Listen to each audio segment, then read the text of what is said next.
کون عمر فاروق میرے آقا کے غلاموں، آقا عالم صلی اللہ علیہ وسلم نے دعا مانگی تھی، مولا ان 2 عمروں میں 1 عمر مجھے عطا کر دے، 2 عمروں میں 1 عمر مجھے دے دے۔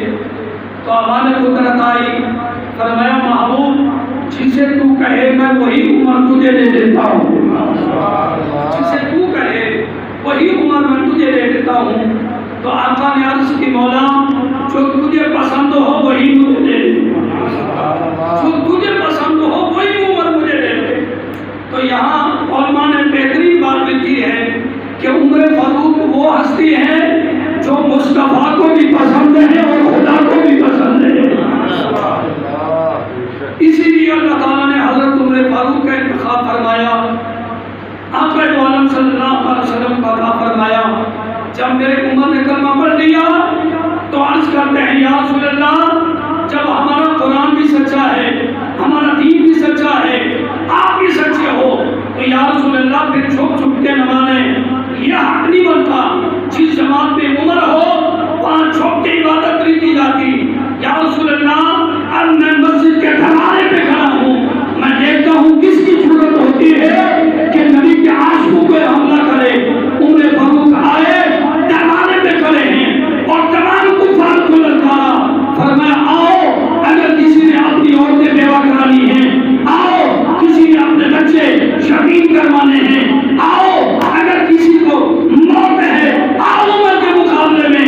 فرماتے ہیں کہ میرے عمر کے اعلان پر ایک کافر بھی نہیں آیا، سارے کام رہے تھے، کہہ رہے تھے تمہیں معلوم نہیں اب عمر نے مصطفیٰ کا کلمہ پڑھ لیا ہے۔ میرے آقا کے غلاموں کون عمر فاروق؟ اس لیے آج روئے زمین پہ ہر کوئی دعا مانگتا ہے، مولا عمر جیسا ہمیں حکمران عطا فرما، عمر جیسا ہمیں بادشاہ عطا فرما۔ یا دعائیں تو مانگی جاتی ہیں لیکن عمر کی سیرت کو نہیں دیکھتے، عمر کی سیرت کو نہیں دیکھتے۔ عمر کیسا جوان تھا، عمر کا عشق کتنا ہے۔ میں آج ہی پڑھ رہا تھا، فرماتے ہیں کہ ایک مرتبہ آپ کا بیٹا سامنے بیٹھا ہے، حضرت عمر فاروق نے آقا کا فرمان پیش کیا کہ میرے مصطفیٰ کا فلانا فرمان، بولو تو صحیح ہے، آقا کے فرمان پیش کر رہے ہیں۔ حضرت عمر فاروق آپ کا بیٹا سامنے بیٹھا ہے، سنتا رہا، آخر میں کہنے لگا ابا جی جو کچھ آپ نے فرمایا آقا کا فرمان بے شک سچ ہے، اللہ کا قرآن سچ ہے، لیکن ابا جی بس اتنی سی بات، آگے کوئی بات نہیں کی، صرف اتنا کہا۔ لیکن حضرت عمر فاروق کو چلال آ گیا، تلوار نکالی، فرمایا نبی کے فرمان کے آگے تو لیکن کہہ رہا ہے۔ میرے خیال میں سمجھے نہیں ہو بات کو، بہت بڑی عظیم بات تھی۔ حضرت عمر فاروق کو چلا، حالانکہ آگے کوئی بات نہیں کی۔ اس لیے کہا آ جائے نا، اگر ہم اپنے بیٹے کو سمجھائیں میرا بیٹا قرآن یہ کہتا ہے، نبی کا فرمان یہ کہتا ہے، تو آگے 100 قبیلیں بن جاتی ہیں، 100 دلیلیں لوگ دیتے ہیں، چھوڑو جی ہمیں پتا ہے یہ کام ایسے ہیں، قرآن بھی ٹھیک ہے، نبی کا فرمان بھی ٹھیک ہے، کیا کریں؟ اگر ان پہ چلتے ہیں تو بھوکے مرتے ہیں، اگر ان پہ چلتے ہیں تو گھر میں کچھ نہیں ہوتا، چھوڑو جی یہ باتیں۔ بھائی اگر کچھ عشق سیکھنا ہے تو عمر کے دروازے پہ جاؤ، اگر کچھ سمجھنا ہے تو میرے عمر کے دروازے پہ جاؤ، میرے عمر سے سیکھو کہ میرے نبی کا عشق کیا ہے، نبی کی محبت کیا ہے۔ فرماتے ہیں کہ حضرت عمر فاروق کا تلوار کھینچی، فرمایا خبردار میرے نبی کے فرمان کے آگے تو لیکن کہہ رہا ہے، یہ کہ تو لیکن کہہ رہا ہے، اتنی سی بات کی۔ حضرت عمر فاروق کو چلا لایا، فرمایا بس یہی تیرے لیے رعایت ہے، نکل جا ہمارے گھر سے۔ اب وہ عرض کرنے کے ابا جی میرا ارادہ کوئی غلط نہیں تھا، میں نہ قرآن کو ٹھکرا رہا تھا نہ نبی کے فرمان کو ٹھکرا رہا تھا، ابا جی بس میری زبان سے نہ سے نکل گیا، مجھے معلوم نہیں۔ فرمایا 6 سے بھی نکل گیا، تو نے نفس کو نکالا ہے نا، نکل جا ہمارے گھر سے۔ حضرت عمر فاروق نے اپنے بیٹے کو گھر سے نکال دیا۔ کئی دن گزرے، پھر آ گیا ابا جی مجھ سے غلطی ہوگی معاف کر دو۔ آپ نے فرمایا نہیں تیرے لیے ہمارے گھر میں کوئی جگہ نہیں ہے، پھر ہمارے گھر میں نہیں آنا۔ چلا گیا، کئی دنوں کے بعد پھر آ گیا، ابا جی معاف کر دو، مہربانی فرماؤ۔ فرمایا نہیں کوئی تیرے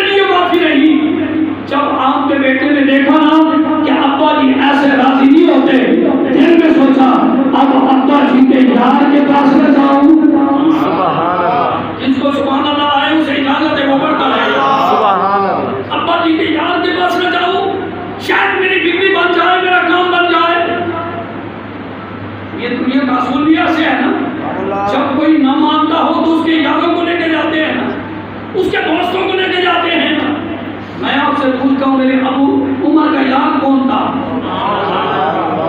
میرے عمر کا یار کون تھا؟ فرماتے ہیں کہ حضرت ابو بکر صدیق ہے، یار ہے میرے عمر۔ آپ کا بیٹا آیا ابو بکر صدیق کے پاس، چچا جان ابا جی ناراض ہو گئے۔ کیوں ناراض ہوئے؟ بس میرے منہ سے اچانک لے کے نکل گیا، ابا جی نبی کا فرمان سنا رہے تھے، قرآن سنا رہے تھے، بس اچانک میرے منہ سے نکل گئے، لیکن ابا جی نے گھر سے نکال دیا۔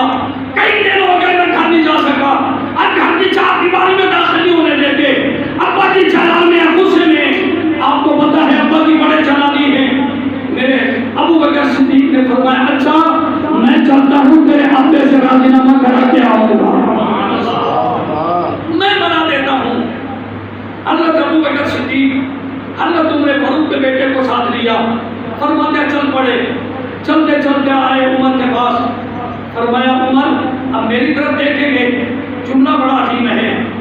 میرے ابو بکر صدیق نے دیکھا نا عمر کو، عمر کا بیٹا بھی ساتھ تھا، دیکھ کے فرمایا عمر یار اب تو بس کر، پہلا جملہ چھوڑ چل۔ میرے ابو بکر صدیق نے دیکھ کے فرمایا یار اب تو بس کر، بہت کچھ ہو گیا اب تو بس کر۔ اللہ تم نے فاروق بول پڑے، فرمایا ابو بکر تو مجھے کہہ رہا ہے بس کر؟ اسے پوچھا ہے کہ میں نے کیوں گھر سے بگایا ہے؟ پوچھا ہے؟ فرمایا ہاں، اس نے لیکن کہا ہے۔ اب میرے عمر نے فرمایا ابو بکر ایک میرا بھی سوال ہے۔ فرمایا کیا سوال ہے؟ فرمایا ابو بکر جب تو نبی کی عظمت کو بیان کر رہا ہو، قرآن پڑھ رہا ہو، نبی کا فرمان سنا رہا ہو، ابو بکر تیرے سامنے تیرا بیٹا بیٹھا ہو اور وہ کہے لیکن، ابو بکر بتاؤ پھر اس وقت تو کیا کرے گا؟ حضرت عمر ابو بکر صدیق جلال میں آ گئے، فرمایا اے عمر تو میرے عشق کا امتحان دے رہا ہے؟ پھر عمر سن لے یہ تو تھا کہ تو نے تلوار نکالی، اپنے بیٹے کو قتل نہیں کیا، کہاں سے بتا دیا؟ اگر میرے سامنے میرا بیٹا بیٹھ کر مصطفیٰ کے فرمان پر لیکن کہتا تو ابو بکر صدیق بیٹا نہ دیکھتا، اس کی گردن اڑا کے رکھ دیتا۔ ابو بکر بیٹا نہ دیکھتا، اس کی گردن اڑا کے رکھ دیتا۔ میرے نبی کے غلاموں یہ ہے میرے مصطفیٰ کی محبت، سبحان اللہ، یہ ہے نبی کا عشق، یہ ہے نبی کا پیار۔ اگر حکمران مانتے ہو تو حضرت عمر فاروق کی سیرت میں عمل بھی کرنا پڑے گا، حضرت عمر فاروق کی سیرت میں عمل بھی کرنا پڑے گا۔ کون عمر فاروق؟ فرماتے ہیں کہ ملک روم کا بادشاہ، اس نے اپنا ایک قاصد بھیجا، ایلچی بھیجا، جاؤ مدینے میں عمر ہے، مقام بڑا ہے، دنیا کانپتی ہے، بڑے بادشاہ کانپتے ہیں، عمر کا نام آ جائے تو سبحان اللہ، بلکہ یہ بھی کہہ دوں گے یا نہیں، عمر کا نام آ جائے تو شیطان بھی بھاگ جاتا ہے۔ میرے آقا کا فرمان ہے نا، میرے عمر کے نام سے شیطان بھی بھاگتا ہے۔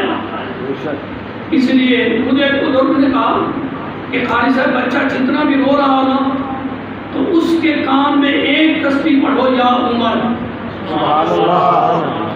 یہ بزرگ نے مجھے بتایا، ایک تسبیح پڑھو یا عمر اور اس کے کان میں پھونک مارو، بچہ روتا ہوا چپ کر جائے گا۔ میں کہتا ہوں یاد بتاؤ جس کے نام کی اتنی بڑی برکت ہو اس عمر کی کتنی بڑی شان ہوگی۔ فرماتے ہیں کہ اس نے روم کے بادشاہ نے اپنا قاصد بھیجا، تلوار دے کے جا عمر کا سر قلم کر کے آ، تجھے اتنا بڑا انعام دوں گا، اتنی بڑی دولت ملے گی، تجھے خزانے ملیں گے۔ یہ تلوار لے کے چل پڑا، چلتا چلتا آیا نا مدینے میں، لوگوں سے پوچھا بتاؤ تمہارا بادشاہ کہاں ہے؟ تو کسی نے دیکھ کے کہا معلوم ہوتا ہے تو مدینے میں نیا آیا ہے، سبحان اللہ، تو کبھی پہلے مدینے میں نہیں آیا، معلوم یہی ہوتا ہے۔ اس نے کہا بات تو یہی ہے۔ اس نے کہا یار تجھے معلوم نہیں، ہم نبی کے عاشق ہیں، ہمارے بادشاہ نہیں ہوتے، ہمارے امیر ہوتے ہیں، ہمارے امیر ہوتے ہیں، ہمارے بادشاہ نہیں ہوتے۔ اچھا چلو بتا تمہارے امیر کا محل کہاں ہے؟ اس نے بتایا یار کتنا